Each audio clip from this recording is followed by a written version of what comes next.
Hi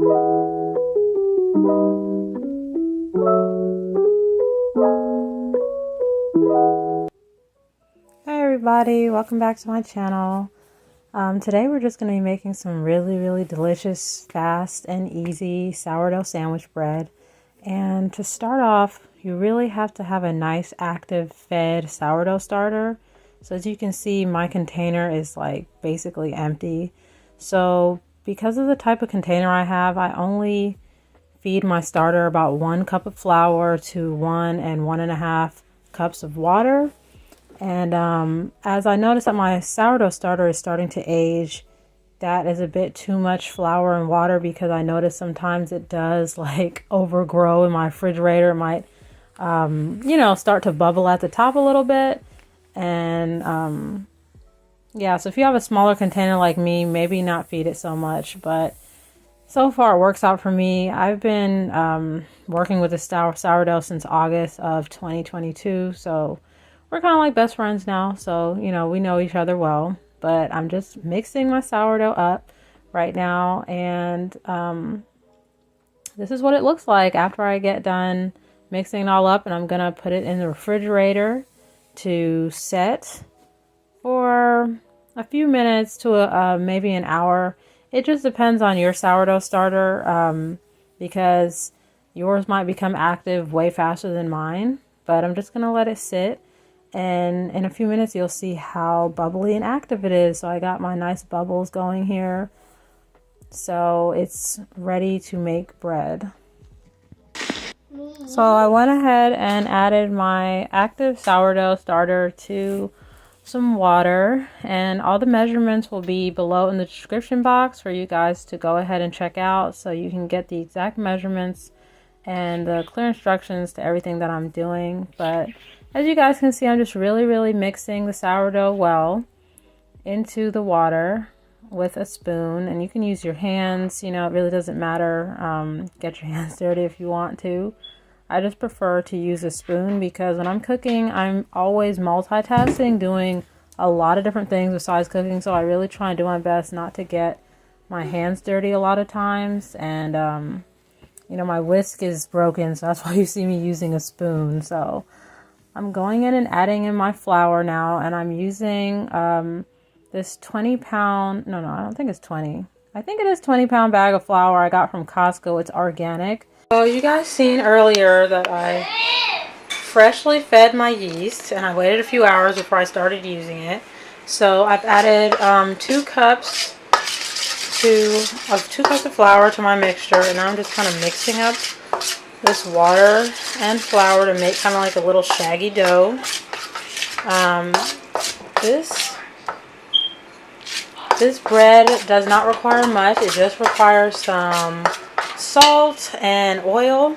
So we're not going to be doing eggs or butter or anything like that. It's very simple. So I'm going to go ahead and add my oil. So I went ahead and added my avocado oil and salt. So I'm just going to go ahead and give it a nice stir. So I had to go ahead and add just a little bit more flour, about 1 more cup, because it just wasn't enough. It was too wet. So I'm going to continue mixing this with my spoon. I do not want to get my hands dirty, and I'm going to cover it over for 20 minutes. Alright, so I know the bread is kind of looking very weak right now, but this is what it's supposed to look like. This is a quick, very simple sourdough recipe. This is something that's going to be ready in at least the next hour to 45 minutes to be put into the oven. So we're going to go through the process after you continue mixing everything, and you go through with your bench scraper and scrape and fold. It's going to look something like what I just showed you, and we're going to let it sit covered for 20 minutes.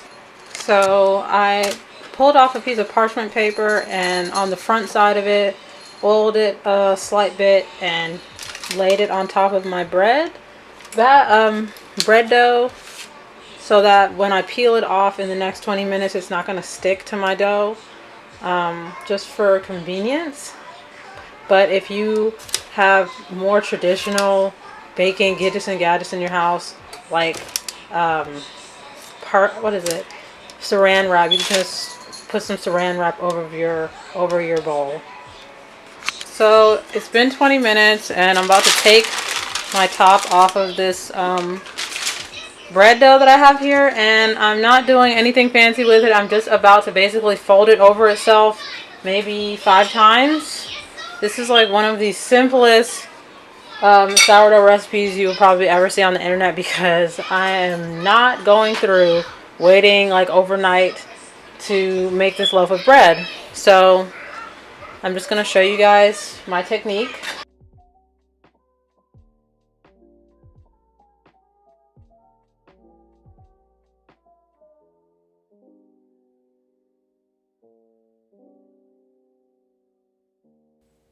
So I just wanted to tap in really quickly with you guys for you to understand the next steps of what we're going to be doing with this dough. Once it's finished rising in the bowl, you're going to go ahead and shape it.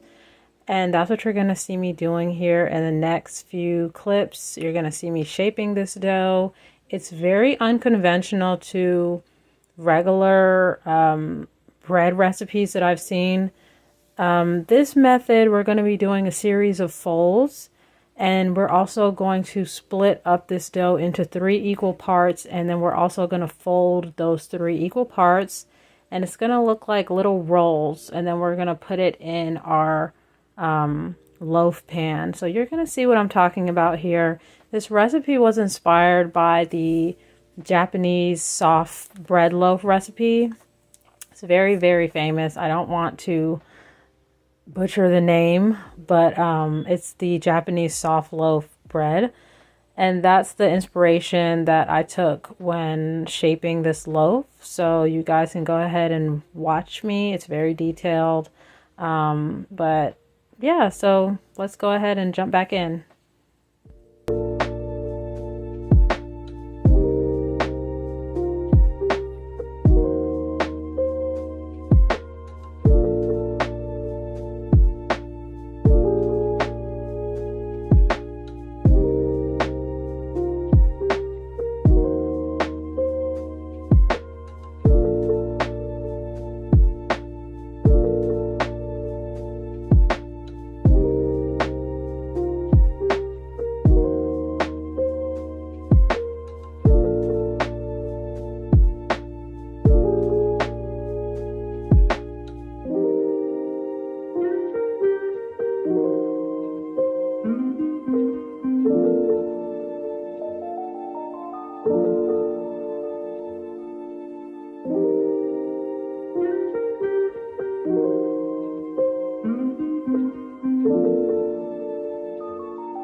My bread in the pan. I'm going to let it rise for about an hour and 45 minutes or until it at least triples in size.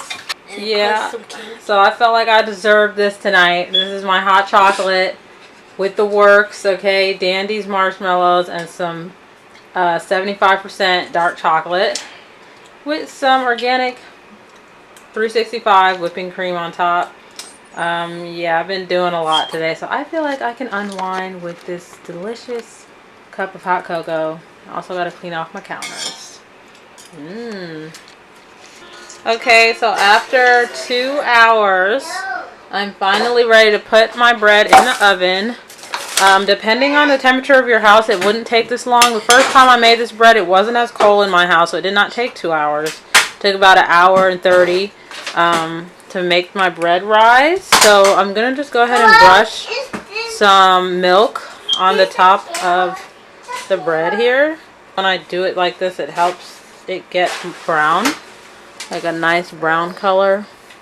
And you could very well brush it with eggs or butter, but I like milk. It works pretty well. And now we're going to place it in the oven at 340 degrees. Okay, we're going to wash the dish.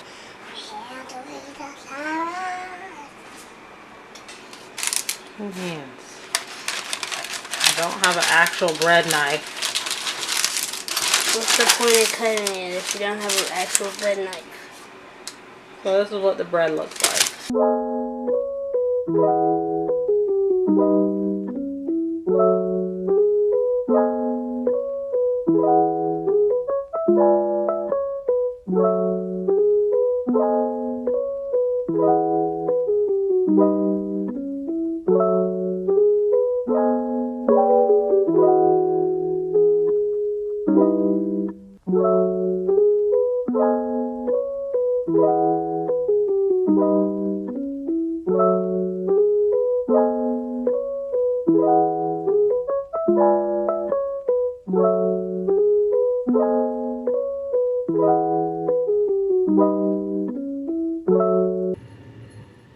So the bread is all done now. It looks absolutely scrumptious and amazing. This is my second time making this bread and I'm so proud of myself, and I think you'll be proud of yourself too, because It is super easy. Like, you can totally do this as long as you have a sourdough starter. Even if you don't have a sourdough starter, you could very well replace the sourdough starter with regular store-bought yeast. But this recipe is so simple, anyone could do it. I'm so thankful that you guys got to the end of this video, and don't forget to subscribe and like and share this video with your friends and family. Happy New Year's, happy 2023, and stay blessed.